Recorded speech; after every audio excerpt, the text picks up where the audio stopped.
Shalom à tous, Baruch Hashem. Donc, on a le trou de continuer, de commencer la Torah 26.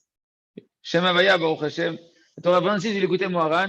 Et donc, on est encore dans les questions de la Gemara Gdosha avec les fameux sages de Athènes. Comme on avait commencé à voir cette Gemara Gdosha, avec toutes les questions des sages de Athènes qui posaient à Rabbi Yeshua ben Hanania. Et donc, on va avoir une nouvelle question, incompréhensible, avec une réponse encore incompréhensible.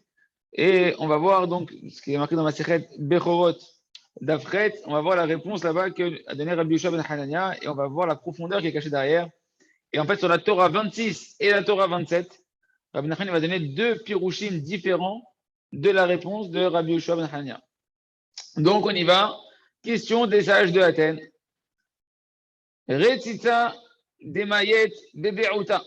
Un poussin, effroar, c'est un poussin qui est mort dans sa coquille d'œuf. Echanafek roha. Il dit d'où est-ce qu'il va sortir le souffle de la vie qui est parti de ce poussin? Par où il va sortir vu que la coquille elle est encore fermée? Elle s'est pas ouverte de la coquille. Qu'est-ce qu'il leur a répondu? Rabbi Yoshua ben Hanania? Va'amar leho behainu de'al.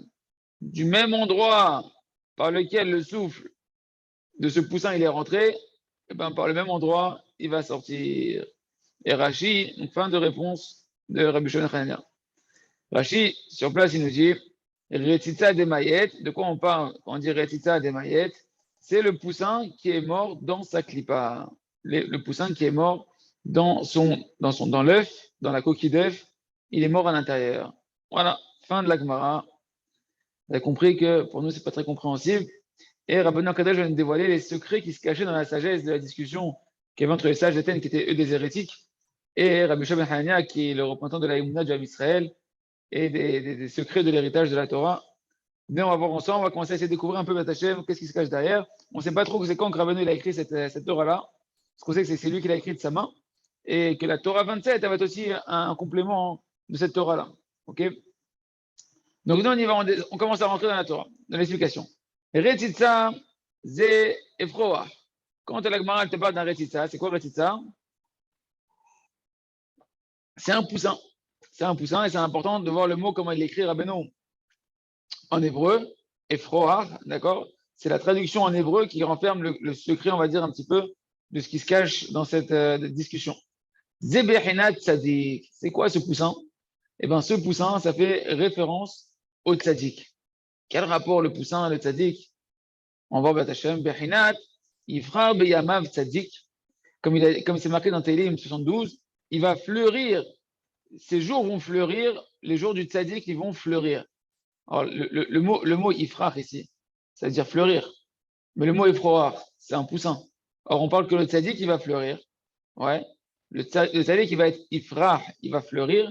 Et donc, comme c'est le même mot que effroar, donc on va dire que le mot effroar, qui veut dire aussi un poussin, qui veut dire fleurir ou bien un poussin, fait référence au tzaddik. On va expliquer au fur et à mesure, Batachem. D'ailleurs, il y a un autre verset que Rabbeinu n'a pas cité ici, que Rabbi Nachman n'a pas cité ici, qui est tzaddik katamar ifrach. On dit tous les vendredis soirs, qu'on va dire ce soir, Imertse Hashem, dans le Mizmor Shalom Shabbat, là-bas on dit Tzadik Katamar Ifrach. Le Tzadik, il est comme un palmier qui fleurira. Et on voit encore la notion de Tzadik qui est liée à la notion de Ifrach, qui veut dire fleurir, mais qui est dans la même étymologie que le mot Efroar, qui veut dire un poussin. Donc quand les sages de Athènes, ils ont parlé d'un poussin qui est mort dans sa coquille, Ken, et ben en réalité, on parle de quoi ici? Il nous dit Rabbeinu Kadosh, on parle du tzaddik. Du tzaddik qui va mourir dans sa coquille. C'est quoi cette histoire d'un tzaddik qui va mourir dans sa coquille, dans un œuf? De quoi est-ce qu'on parle? D'ailleurs, au passage, juste pour vous dire, regardez à quel point on n'a pas conscience que Rabbi Nachman il choisit les mots et les versets qu'il emploie. C'est marqué dans. Où est-ce que j'ai vu ça?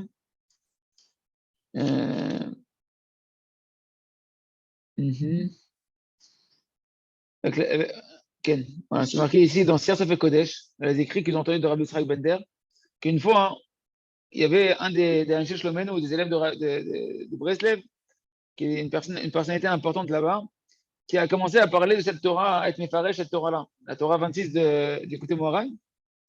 Et quand il a commencé à expliquer cette Torah de Rabbi Nachman, et qu'il est arrivé à cette notion pour expliquer c'est quoi le Retita, le Efroar, et quel verset il faut amener pour expliquer ça, il a fait ce que je vous ai dit un peu maintenant, ça veut dire qu'il a dit Tzadik et Tamarifra. Au lieu d'employer le verset que Rabbi Nachman il a employé, lui il a employé le verset de Tzadik et Tamarifra. Au lieu de dire Ifra, Beyamav Tzadik. Et à ce moment-là, il y avait le Rabbi Nachman Mitul Cherin qui était là, de Cherin qui était là. Il y avait le Rav de Cherin qui était là. Et il lui a dit, il a réprimandé, il lui a dit, c'est Rabbeinu, il a amené ce verset-là, c'est ce verset-là que tu dois citer parce que dedans, il y a un sod qui est caché là-bas, que Rabbi Nachman disait pourquoi ce verset-là et pas un autre, il a employé.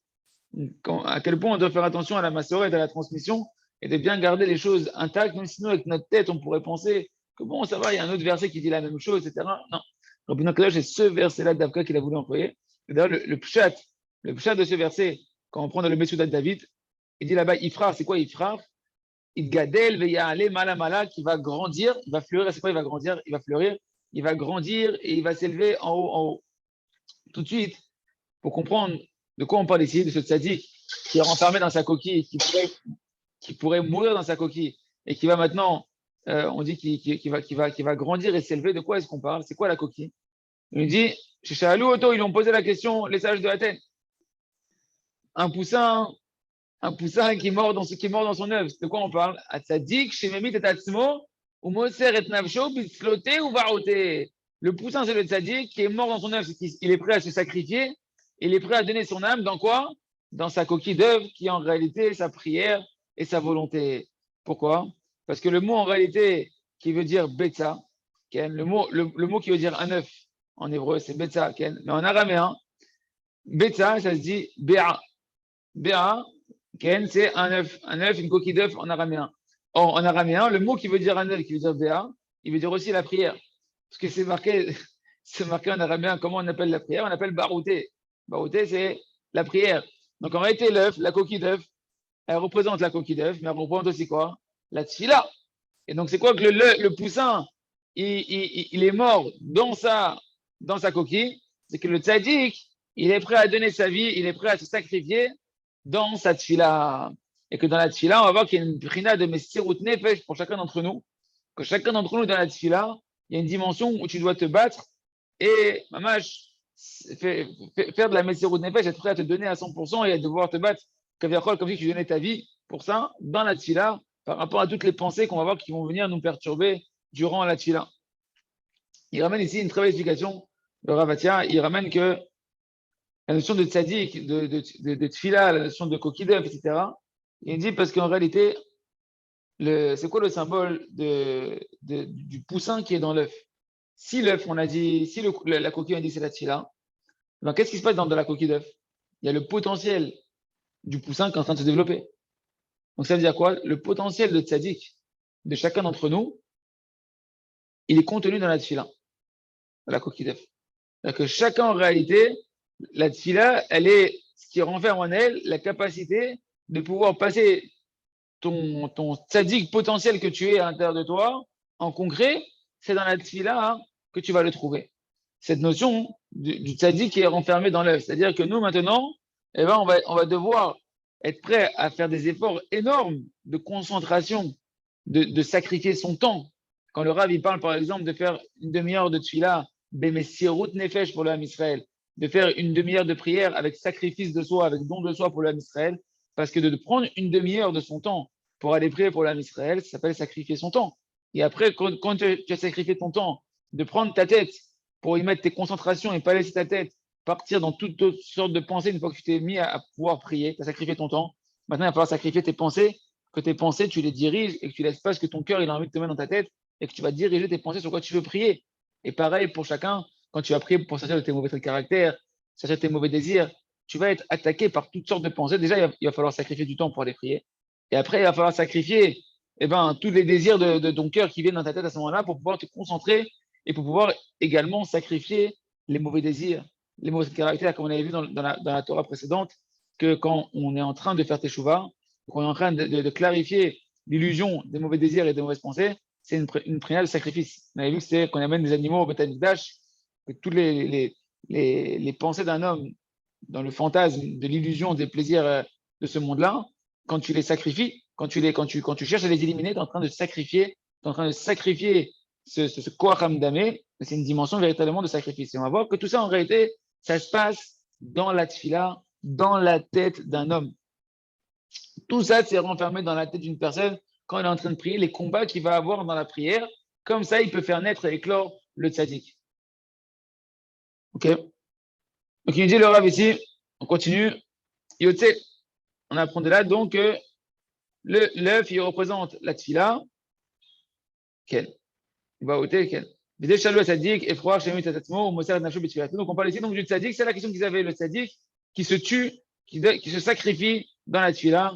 Le tzaddik, si on parle du tzaddik en général, des tzaddikim amitim, eux, ils sont prêts à sacrifier toutes leurs aspirations pour prier que pour l'âme Israël, prier que pour Akadosh Baruch Hu, et ils sont prêts là-bas, mamash, à rester des heures, comme Moshe Rabbeinu qui a pu rester 40 jours, 40 nuits pour sauver le âme Israël. Ils sont prêts véritablement à se donner corps et âme dans la tfila pour le âme Israël, pour Akadosh Baruch Hu. D'ailleurs, le tzaddik, pourquoi on l'appelle un effroir? Dit le Zohar, pourquoi le tzaddik on l'appelle un effroir? Pourquoi on l'appelle un poussin, le tzaddik?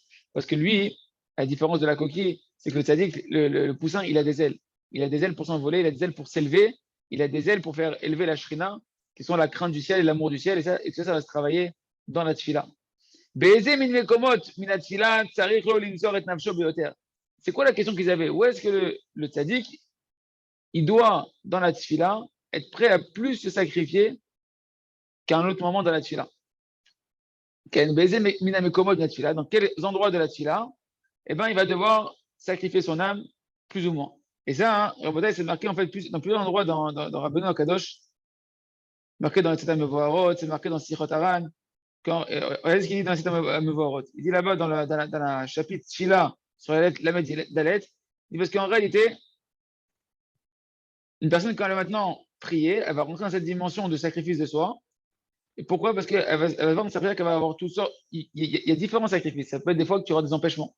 Des empêchements que, à ce moment, tu as la parnassa qui te préoccupe. En ce moment, tu as des occupations que tu dois t'occuper, etc. Des épreuves dans ta vie qui font que ça pourrait t'annuler ta concentration dans la prière. Soit que tu n'as pas le temps d'aller prier, soit que tu vas prier, mais tu vas prier de manière précipitée, etc. Et que toi, maintenant, malgré tout, tu vas te renforcer d'aller prier et de prendre ton temps et d'allonger ta prière et de te sacrifier dans ta prière. Ça s'appelle une dimension de Messirut Nefesh. Mais il y a encore une autre chose on voit vraiment la question qui apparaît ici dans l'écouté Moran, c'est ce qui est marqué dans Sirot Haran, que Rabbeinu là-bas, il dit dans Sirot Haran numéro 75, il dit que c'est impossible de prier toute la tfila, Bekavana, comme il faut, du début à la fin. Et que chacun, en fonction de la racine de son âme, eh ben, il va prier une partie de la tfila, plus ou moins Bekavana. C'est-à-dire que tu en as qui va dire les Ktoret Bekavana, tu as l'autre qui va dire les Psuké des Zimra Bekavana, l'autre dans la Amida, il y a une partie qui va prier plus Bekavana, etc. Et chacun doit être conscient qu'en réalité, on doit se renforcer dans la tfila et faire des sacrifices sur nous-mêmes, de pouvoir aller se battre pour essayer de prier de plus en plus la tfila Bekavana. Une autre notion importante ici, avant de continuer, dans le effroir. J'essaie de partager avec vous tout ce que j'ai vu autour, parce qu'il y a vraiment beaucoup de notions dans une petite Torah comme ça. Pourquoi le tzaddik on l'appelle effroar? Ken? On a dit, il y a le verset qu'il a ramené à Rabbi Nachman pour dire que le tzaddik qui s'appelle effroar, le tzaddik qui s'appelle un poussin, c'est Ifrar Beyamav tzaddik, qui fleurira dans ses jours le tzaddik. On a dit qu'il y a un autre verset aussi, tzaddik katamar Ifrar. Donc il y a cette notion de Ifrar qui revient. Et c'est quoi les amis Ifrar? Ifrar, écoutez bien ça, que c'est une notion qui est un peu profonde. C'est marqué que au moment de la faute de Adam Arishon, il y a ce qu'on appelle Rapach Nitzotzot, il y a 288 étincelles de Kedusha qui sont tombées dans la Klippa. Dans Ifrach, il y a ce mot qui apparaît, il y a cette gématria qui apparaît, si tu enlèves le Yud, il y a cette gématria qui apparaît qui est Perach, c'est 288. C'est les Rapach Nitzotzot, les 288 étincelles de Kedusha, que quand Adam Arishon il a fauté, elles sont tombées dans les clipotes. Qu'est-ce que c'est cette histoire-là? Et le Yud, en réalité, le Yud, c'est marqué Yud Chochma Keduma, ou bien dans Dashem Moshe, c'est marqué que le Yud, ça représente la Chochma, ou bien dans les Sphirot, le Yud, il représente la sagesse, la pensée et la sagesse. Donc, dans le mot Ifrar, dans lequel reprend le Tzadik, il y a la pensée, le Yud, qui est la sagesse, la pensée, et les Rapach Nitzotzot, Pereshchet, c'est les 288 étincelles de Kedusha, que le Zohar dit qu'un homme, il doit clarifier toutes les 288 étincelles de Kedusha qui sont tombées dans la Klippa, essentiellement où? Dans sa tête, dans ses pensées, dans le combat qu'il va avoir dans ses pensées. Et nous, ces pensées, on va avoir un combat dans la prière. J'essaie de vous expliquer un petit peu, de faire descendre un peu ces notions-là qui sont assez mystiques. Qu'est-ce qui s'est passé? Il y a trois notions à bien clarifier pour comprendre ce qu'on est en train de dire ici. Rabbi Nachman, il l'a pas dit de manière explicite, mais dans les commentaires, dans le Biur al-Écoutim, etc., dans le Zohar, ces notions-là, elles se croisent et elles sont renfermées dans ce l'écouté Moharan. Il y a trois éléments qu'il faut bien comprendre. Il y a ce qu'on appelle les kelim, les réceptacles. D'accord? Si on va dire au niveau humain, ça va être le corps. OK? Il y a ce qu'on va appeler les orotes spirituelles, les lumières spirituelles. À l'échelle humaine, on va dire c'est la neshama. Et il y a ce qu'on appelle nitzotzin, les nitzotzot, des étincelles. Des étincelles, c'est des traces que va laisser la neshama. C'est des traces que va laisser la kedusha, mais très, très, très, très, très, très petites. Et qu'est-ce qui s'est passé? Qu'est-ce qui était l'état avant la faute de Damarishon? Qu'est-ce qui s'est passé avec la faute de Damarishon? Et qu'est-ce que nous, maintenant, on doit faire avec ce travail de ces nitzotzot, que souvent on entend parler de cette notion de clipote, de nitzotzot, d'écorce et d'étincelles, et on ne sait pas trop ce que ça veut dire, on ne sait pas trop quel rapport avec nous. En réalité, avant la faute de Damarishon, eh ben, le monde entier, il était rempli de lumière d'Akadosh Baruch Hu. C'est-à-dire quoi? C'est-à-dire que tout le monde voyait le kavod d'Hachem, la douceur d'Hachem, le plaisir d'Hachem, le ta'anouk d'Akadosh Baruch Hu. Mamash, tout le monde voyait ça. Tout le monde ressentait ça. Donc, qu'est-ce qui s'est passé? La lumière d'Akadosh Baruch Hu, elle irradiait le monde entier. Et donc, c'est-à-dire quoi? Même dans la nourriture, même dans les vêtements, dans tous les éléments de la création, même ce que nous on appelle aujourd'hui des choses matérielles où on ne voit pas la lumière d'Hachem, là-bas on sentait une proximité avec Hachem, on voyait, et à travers cette proximité avec Hachem, on voyait des gloires d'Hachem extraordinaires. Qu'est-ce qui s'est passé quand Adam Arishon il a fauté, lui et sa femme ils ont mangé de l'arbre de la connaissance du bien et du mal, l'arbre où était mélangé le bien et le mal, et ben c'est qu'en réalité, et ben cette notion de bien, de bonheur, d'extase et de joie et de proximité et de plaisir qu'il y avait partout dans l'humanité, dans la création d'Hachem, eh ben, elle s'est mélangée avec le mal. C'est quoi qu'elle s'est mélangée avec le mal? Il y a eu les kelim, c'est-à-dire les éléments dans lesquels cette lumière, tu l'as côtoyée, que ce soit dans la nourriture, que ce soit dans toutes sortes de choses, dans tout ton quotidien, tu côtoyais une lumière d'Hachem, ils se sont épaissis, ce qu'on appelle les clipotes. C'est-à-dire quoi que ça s'est épaissi? C'est-à-dire qu'ils ne laissaient plus transparaître le plaisir qu'il y a d'être avec Kadosh Baruch Hu à travers ces choses-là. Tu vois plus la main d'Hachem dedans, tu vois plus la douceur qu'il y a d'Hachem dedans. Il y a eu un écran qui s'est mis dessus, une opacité qu'on appelle les clipotes. D'accord? Donc les kelim, certains kelim, et d'autant plus qu'ils vont être matériels, eh ben, ils se sont épaissis, il y a des écorces qui se sont mis dessus, des écorces, jusqu'à ce qu'au final, eh ben, tu ne vois plus le bien, hein, tu ne vois plus, ça laisse la place au mal, à l'imaginaire dont on a parlé dans la Torah précédente, à l'illusion que peut-être qu'en fait, eh ben, il y a un plaisir dans le Kéli en lui-même, dans la matérialité en elle-même, sans lien avec Kadosh Baruch Hu, qui est meilleur que Kadosh Baruch Hu. Et ça s'est épaissi. Et qu'est-ce qui s'est passé? Il s'est passé un retrait de la lumière de Kadosh Baruch Hu. Ce qu'on appelle la Galut Ashrina, c'est que la présence d'Hachem, la Shrina, c'est quoi la Shrina? La Shrina, c'est pas la Shrana. La Shrina, c'est le Shachen, c'est un voisin, c'est une notion de résider. Le Mishkan, c'est la résidence d'Hachem. La Shrina, c'est la notion que Hachem il réside sur terre. C'est quoi qui réside sur terre? Que toi, dans ton cœur, dans ta tête, et partout où tu vas, tu sens Hachem qui est là et tu sens le plaisir d'Akadosh Baruch Hu. La Galut Ashrina, c'est que la Shrina, elle s'est retirée. Que la douceur de l'Hachem, elle s'est masquée. La proximité d'Akadosh Baruch Hu, elle est plus palpable dans ton cœur et dans ton esprit quand tu côtoies les choses de ce monde-là. Mais maintenant, quand il s'est passé ça, avec la faute d'Adam Arishon, où il a mélangé le bien et le mal, et donc il y a eu cette création des clipotes, etc., et ben, malgré que la Shrina, elle s'est retirée de toutes les choses matérielles de ce monde-là, et que le monde, il s'est opacifié, quand Adam Arishon, il avait des vêtements de lumière qui sont devenus des vêtements de peau, c'est-à-dire que c'est passé, d'ailleurs, si tu regardes la lettre Or, qui veut dire lumière, et Or, qui veut dire de la peau, c'est juste une lettre qui s'est changée. C'est Aleph qui est devenu un Aïn, mais c'est passé de 1 à 70. D'ailleurs, c'est les 70 nations, les 70 traits de caractère, mauvais traits de caractère, etc. Tout s'est opacifié, tout s'est obscurci, et donc la lumière d'Hachem s'est cachée. Mais quand la lumière d'Hachem, elle s'est retirée, elle ne s'est pas retirée complètement. Parce que si elle se retirait complètement la lumière d'Akadosh Baruch Hu, alors à ce moment-là, le monde, il peut plus exister et il n'y a plus de possibilité de pouvoir sortir de l'illusion du mal. Donc, quand il y a eu un retrait de cette lumière-là, il s'est passé ce qu'on appelle un réchimou, il reste une trace. Il reste une trace de la Gdusha qui est passée par là, et c'est ce qu'on va appeler des nitzotzot. Les nitzotzot, c'est que c'est plus c'est des étincelles. Il n'y a plus le feu, la lumière extraordinaire, mais il reste des étincelles de Gdusha qui vont être enfermées dans toutes sortes d'éléments matériels de ce monde-là, qui sont obscurcis par des clipotes, etc. Et en réalité, le travail des tzadikim et du Ham Israël, ça va être de pouvoir redévoiler dans la matérialité ces étincelles de Kedusha qui sont enfermées, les libérer et ramener la Shrina, de pouvoir refaire une dira batartonim la Kadosh Baruch Hu, de faire une maison pour Hachem dans ce monde-là, de ramener, de relibérer les Nitzotot de Kedusha et de ramener la Shrina qui puisse résider de nouveau dans ce monde-là, même dans les endroits les plus matériels et même dans les endroits qui nous paraissent obscurs, où là-bas on sent qu'il n'y a pas Kadosh Baruch Hu. Pourquoi je vais t'expliquer tout ça? Pourquoi? Parce qu'en réalité, le mot Yifrar, ce même poussin là qu'on a parlé, qui veut dire le tzaddik, en réalité, il renferme à l'intérieur de lui cette notion-là.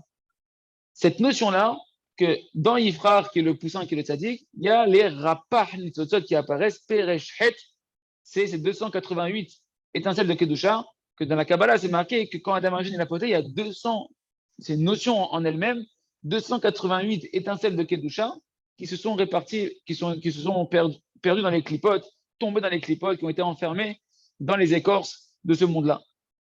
Et le Zohar nous dit que c'est où que tu vas travailler pour pouvoir les libérer. Parce qu'il y a eu un mélange entre le bien et le mal. Donc, c'est-à-dire que c'est enchevêtré maintenant, les choses elles sont mélangées. Comment tu vas trier? Il faut faire un tri. S'il y a un mélange, il faut trier. Si tu veux libérer le bien du mal, il va falloir trier le bien du mal, ce qu'on appelle éplucher les écorces, retirer les écorces pour faire naître le fruit. Où ça se passe ce travail-là chez nous de libérer les étincelles de Kedusha? Dans le Yud. C'est quoi le Yud? C'est la Marshava. Le Zohar il dit le Marshava, dans la pensée d'un homme, là-bas, tout va se clarifier.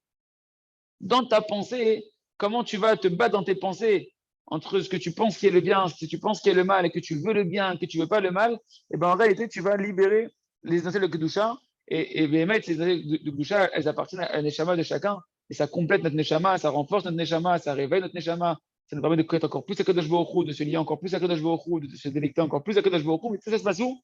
Dans les pensées. Et cette Torah-là qu'on est en train de voir là, où le tzaddik, il est mort dans sa prière, c'est quoi qu'il est mort dans sa prière? C'est le tzaddik, il va se tuer, entre guillemets, dans les pensées qu'il va avoir dans la tefila. Il va être attaqué. Et chacun d'entre nous, dans notre tefila, on est attaqué sans cesse, sans cesse, sans cesse dans la tefila par des pensées de ce monde-là qui viennent nous polluer la tefila. Que ce soit que tu penses à ton business, que ce soit que tu penses à aux courses que ta femme t'a demandé, que ce soit que tu penses à ta femme, à tes enfants, que tu penses tout ce que tu veux, sauf qu'il faut penser de la tefila, tu ne penses pas. Pourquoi? Parce qu'en réalité, la tefila, c'est le moment le plus puissant pour briser les clipotes, pour briser les forces du mal. Et elles vont avoir peur à ce moment-là que tu es en train de pouvoir utiliser les mots de la prière, la force d'Akadosh Baruch Hu pour les éliminer. Et donc, elles se mettent à te combattre pour pas que tu les élimines.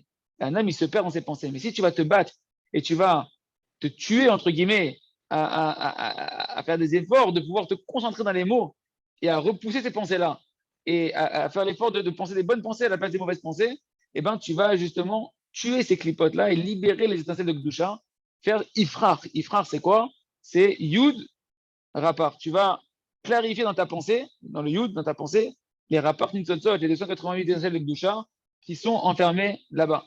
Boker Tov Rabbi Nathan. Donc on reprend maintenant un peu dans les mots. Maintenant que je vous ai fait un peu ces explications-là, on peut continuer un petit peu plus. Donc il leur a répondu Rabbi Yosha. Il leur a dit Ve'eshiv Lahem, il leur a répondu Echad De'al.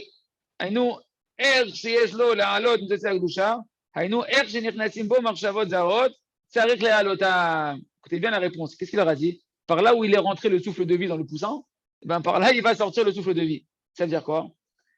De l'endroit où ils sont rentrés le plus, les ניצוצי הקדושה, היינו איך שיהיה, היכן שיש לו להעלות ניצוצי הקדושה, היינו איך שנכנסים בו מחשבות זרות, צריך להעלותם. Comment tu vas faire sortir le souffle, le roi, les étincelles de Gdusha, comment tu vas les faire sortir de là-bas?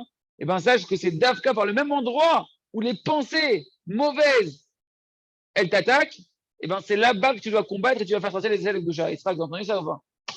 Israq, t'as entendu? T'as pas entendu? L'endroit, tu veux savoir comment tu fais sortir les étincelles de Gdusha? D'où tu vas faire sortir le roi de la coquille? Le poussin, il est mort dans sa coquille. Ok, alors, son souffle de vie, par où il sort? Quand il s'en va, il perd son souffle de vie. Il lui dit par l'endroit où le souffle de vie il est rentré. Ça veut dire quoi? La potentialité de faire sortir les étincelles de Kedusha qui dépendent de ta Neshama à toi, et donc ta proximité avec Hachem, ta connaissance d'Hachem que tu vas faire naître, etc., elle se cache où? Dans les mauvaises pensées qu'on t'envoie dans la Tchila. Les mauvaises pensées qu'on t'envoie dans la tfila, au lieu de te culpabiliser, au lieu de t'angoisser, au lieu de te perturber, tu dois te dire maintenant, j'ai la possibilité dans ce combat qui s'offre à moi dans ma tfila des mauvaises pensées, en me battant pour aller avoir des bonnes pensées, en me battant maintenant pour pouvoir me concentrer, je peux libérer les étincelles de Gdusha qui sont liées à mon âme, qui sont perdues dans les forces du mal. C'est ça que par l'endroit où le roi il est rentré, par là il va sortir. Le roi, c'est les étincelles de Gdusha. Comment tu vas les faire sortir? Ben, par l'endroit où justement, eh ben, il est rentré le roi de l'autre côté, qui est les pensées mauvaises, etc. D'accord? C'est ce qu'il nous dit, c'est le Rav, que chaque pensée, les mauvaises pensées qu'elle aime bien dans cette fille-là, ce sont en réalité des nitzotzot de Gdusha qui demandent à être réparées, qui sont enfermées dans la clipa, qui sont enfermées dans le mélange entre le bien et le mal, et qui demandent à être réparées, et elles apparaissent sous une forme de mauvaise pensée, parce que c'est la clipa que tu dois, comme on l'a dit à chaque fois, tu contactes toujours la clipa avant le fruit qui est dedans, et donc elles demandent en réalité que tu les fasses remonter dans la Gdusha, parce qu'elles sont encore dans la Touva. Et toi, maintenant que tu es en train de prier, que tu as l'arme du juif, tu es dans la tfila, tu as l'arme du guerrier qui peut, l'arme du Mashiach, c'est ce qui est nous, de pouvoir faire naître le bien, réparer le mélange du bien et du mal, c'est la tfila qui permet de faire ce travail-là dans la pensée d'un homme, et bien à ce moment-là, tu dois être un guerrier mamache, de te concentrer dans chaque lettre de la tfila, dans chaque mot de la tfila, et d'Avka, de chercher le plaisir dans la tfila. Parce que qu'est-ce qui vient le Yetzirara quand il vient, pourquoi il te préoccupe tes pensées? Un homme, il peut être attaqué pendant la tfila par des pensées, des plaisirs de ce monde-là, que ce soit l'argent, que ce soit les femmes, que ce soit toutes sortes de trucs de tralouettes qui préoccupent la tête d'un homme. Et un homme, il doit dire, non, ma pitov, le seul ta'anoug, le seul plaisir, c'est Hachem. Je veux goûter Hachem dans la tfila, je veux goûter Hachem dans les lettres de la tfila. Et à ce moment-là, tu es en train de clarifier, tu es en train de démystifier tous les fantasmes que le Tzara, il veut te faire croire qu'il y a un plaisir dans autre chose que Akadosh Baruch Hu. Et dans ta tfila, tu es en train de tuer, ce qu'on a dit, le tzaddik qui se tue dans sa coquille. La coquille, c'est la tfila. Le tzaddik, il est en train de tuer toutes les clipotes dans l'effort qu'il est en train de faire avec lui-même, dans le sacrifice qu'il fait avec lui-même, de sacrifier les mauvais désirs, les mauvaises pensées, etc. Et comme ça, eh ben, dans cette fille-là, il libère les ancêtres de Kedusha. D'accord? Et ça, on le voit dans la Torah du Baal Shem Tov, ça apparaît beaucoup dans la Torah du Baal Shem Tov. Ken, vous savez, marqué là-bas, Baal Shem Tov à la Torah, Parashat Noah, dans le Hamoud Atfila, Haute Koubet, là-bas, il dit comme ça. Il dit que lorsqu'un Israël est en train de prier et qu'il est attaché à Kodosh Baruch Hu et qu'ils sont attachés à Hachem Betzvekut, lorsque les écorces du mal, les clipotes, elles voient ça, que le juif il commence à prier Betzvekut, il commence à prier avec ferveur, etc. Eh ben, elles se disent, ouais, si ça continue, si on laisse attacher à Hachem, il va nous clarifier complètement, il va nous détacher complètement, il va nous jeter à la poubelle et on est fini, on n'existe plus. Donc, qu'est-ce qu'elles font les clipotes quand elles voient que tu pries Betzvekut d'Avka? Eh ben, elles se mettent à te combattre. Elles commencent à rentrer en guerre pour qu'ils nous rester en vie, te faire croire qu'elles ont quelque chose à te proposer. Lâche un peu l'affaire de la tfila, lâche un peu l'affaire de la Betzvekut d'Hachem. Arrête de t'attacher à Hachem, de croire que là-bas il y a un plaisir. Viens dans mes pensées à moi, viens me donner de la vie parce que les forces humaines, elles ont des forces que tant que tu leur en donnes de l'importance, tant que tu crois en elles. Si tu ne crois pas en elles, elles n'ont pas de vitalité. Et qu'est-ce qu'il dit le Baal Shem Tov? Et donc, qu'est-ce qu'elles font les pensées? Quand elles voient que tu pries Betzvekut, les clipotes, eh ben, elles viennent dans ta pensée, c'est le Yud de Yifrach. Elles viennent dans la pensée d'un homme et elles t'amènent des mauvaises pensées, des plaisirs futiles de ce monde-là. Et il dit le Baal Shem Tov et le Chacham, c'est qui est intelligent, Yud. Rappelez-vous que le Tzaïk, c'est Yifrach, c'est Yud, Perach. La pensée, là-bas, tu vas clarifier les Perach, les 288, les Sototek Dusha. Le Chacham, qu'est-ce qu'il va faire? Eh bien, Adraba, quand elles viennent les mauvaises pensées dans la Tfila, il n'a pas peur d'elles. Il sait qu'il est en train de les égouiller. Et qu'est-ce qu'il va faire? Il va s'attacher encore plus à l'amour d'Hachem, à la Yira de Shamaim. Et ça, d'ailleurs, c'est les deux ailes du poussin. On l'appelle un poussin parce que le poussin, il peut voler. Et c'est marqué que les ailes qui font monter les mitzvot, qui font monter la shrina, c'est toutes les mitzvot, ce que tu veux faire, tant qu'il n'y a pas de l'amour d'Hachem et de la crainte d'Hachem qui est clarifié là-dedans, ça ne peut pas s'envoler vers Hachem. Tout ce qui fait monter les mitzvot, c'est les deux ailes qu'on appelle l'amour et la crainte. D'accord? Donc cette personne-là, ce tzaddik-là, c'est chacun d'entre nous quand on prie, on doit se renforcer dans l'amour d'Hachem, dans la crainte d'Hachem, dans le plaisir que je prends à Hachem, le plaisir éternel à Kadosh Baruch Hu. Et comme ça, il dit quoi le Baal Shem Tov, basé et comme ça, une personne va pouvoir faire monter les étincelles de vitalité sainte qui étaient bloquées dans ces clipotes-là, qui sont venues à sa rencontre dans sa pensée sous forme de mauvaises pensées, et en les combattant, eh ben, il les libère. Et il dit dans son cœur à lui, qu'est-ce qu'il va dire du Baal Shem Tov? Qu'est-ce que je vais m'attacher à de la matérialité, de ces pensées qui viennent d'un matfila, l'argent, les femmes, la nourriture, et qu'est-ce que je vais manger, qu'est-ce que truc, machin. Au contraire, je suis en train d'être attaché à Hachem. viens, je reste attaché à Hachem, viens, je trouve ma vitalité avec Hachem, dans les lettres de la Tfila, que chaque lettre de la Tfila, je peux sentir qu'elle m'enveloppe et que c'est une étreinte avec Kadosh Baruch Hu. Mais chez où, Koach Mikochot Hachem Itbarach, que ça, Mamash, la Tfila, c'est une des forces d'Akadosh Baruch Hu, et là-bas, il clarifie entre le bien et le mal. Et d'ailleurs, le Machané Ephraim, qui est aussi un élève du Baal Shem Tov, il dit à peu près la même chose sous une autre forme.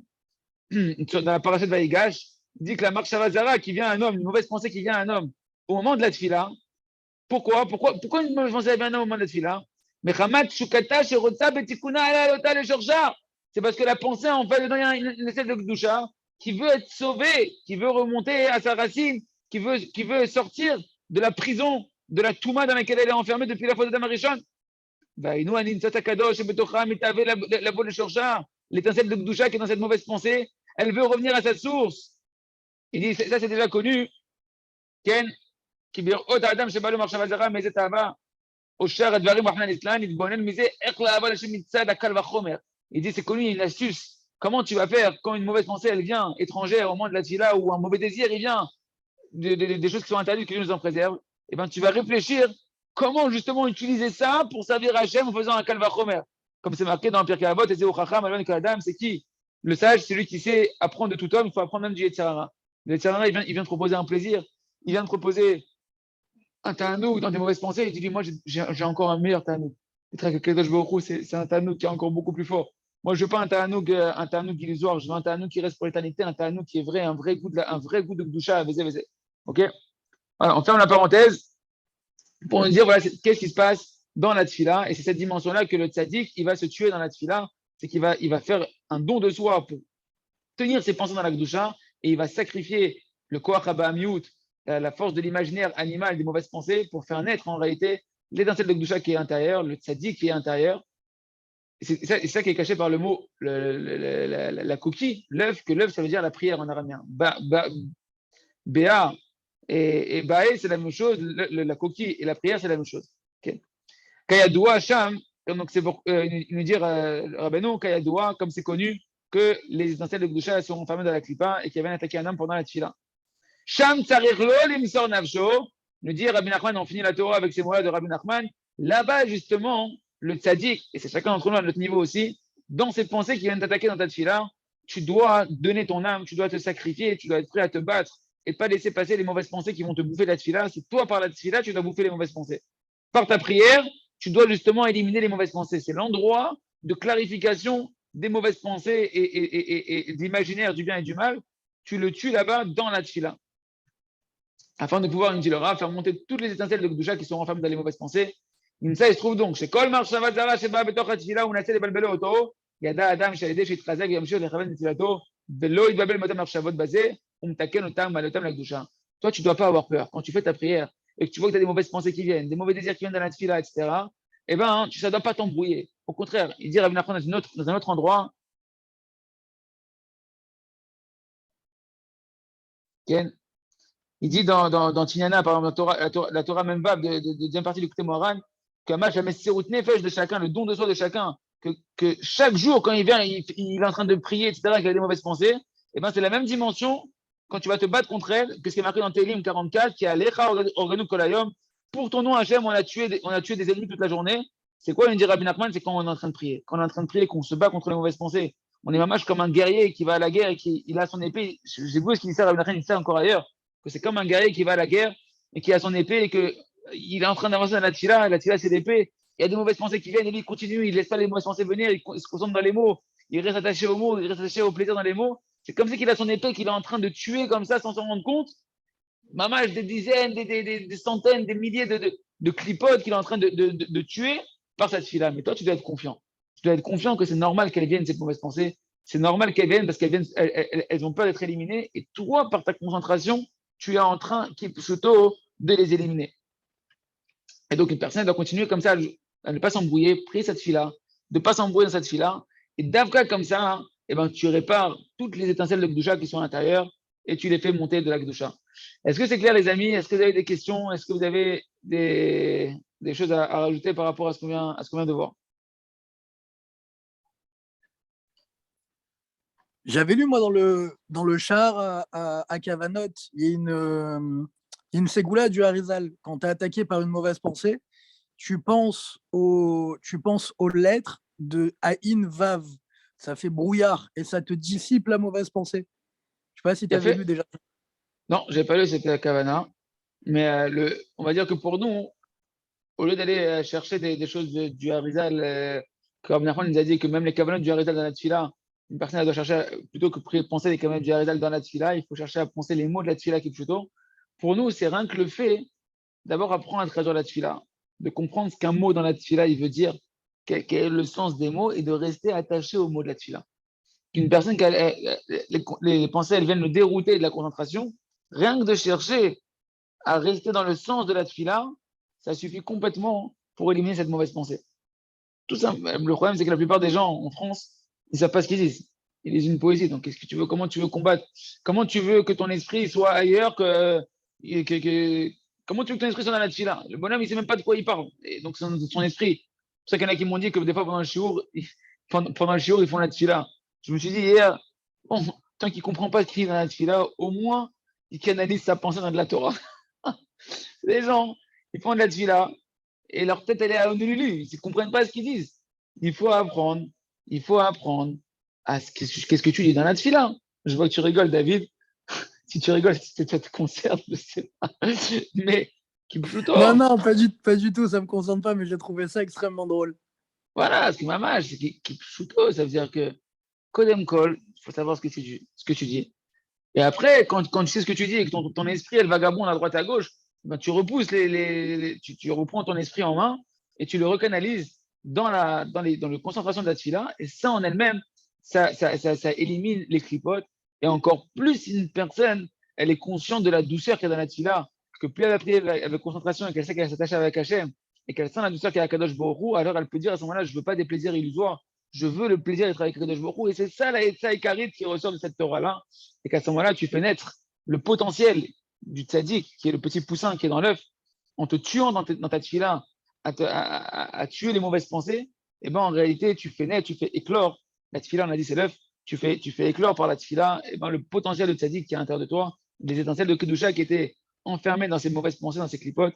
Et comme ça, Vatachem, et ben on avance, et on monte de niveau en niveau, Vatachem. D'ailleurs, juste pour terminer, avant de couper l'enregistrement, il y a une autre sikha de Rabbi Nachman qui dit que dans Sikhot Haran, que quand une personne évoque des mauvaises pensées, c'est pas forcément dans la tfila, mais c'est pas dans la tfila, des mauvaises pensées qui viennent l'attaquer, et même au niveau de la Gdusha, c'est-à-dire de la sainteté et de l'autre côté de la sainteté, et ben qu'il sache que si c'est quelqu'un qui est déjà en phase de tchouva, que pourquoi on lui envoie ça? C'est pas lui qui les fait venir ces pensées, elle l'attaque. Mais pourquoi en fait on l'envoie? Hachem il les envoie d'Avka, parce que dedans, il y a eu un embrouillement du bien et du mal chez toi. Il y a des étincelles de Kedusha qui sont enfermées là-bas. Et quand toi, tu vas la repousser maintenant, tu vas exprimer ta volonté que tu n'en veux pas, et ben, tu vas libérer l'étincelle de Kedusha qui était dans cette mauvaise pensée. Tu vas réparer la faute du passé que tu avais fait avec cette pensée qui a pu se matérialiser sous toute forme de paroles et d'actions que tu nous en préserves. Et par le fait que tu la repousses maintenant, eh ben, tu as réparé la chose. Tu as réparé l'étincelle de Kedusha qui était à l'intérieur. Encore une fois, on voit cette notion de Ifrar, que le Yud, c'est la Chorma, le poussin, que Yud, c'est la Chorma, que Perar, c'est les rapports avec les 288 étincelles de Kedusha qui sont enfermées dans les clipotes, dans les ta'avot, dans les mauvais désirs, etc. Et que dans la pensée d'un homme, que ce soit dans la tfila, ce qui est le conseil essentiel ici, c'est la tfila, ou que ce soit dans ton combat de tous les jours, eh ben, au lieu de te culpabiliser, tu dois savoir que c'est l'opportunité pour toi de pouvoir libérer les étincelles de Kedusha et de ramener la Shrina, de pouvoir résider de nouveau sur terre, Chazak. Benit Chazak, les amis. Demain, on commencera, enfin, le prochain shiur, on commencera la Torah 27. Ashrenu Shezachenu Lesayem, Torah 26. Et bien, Hashem, je suis sur Rabbeinu Akadosh de commencer la Torah 27.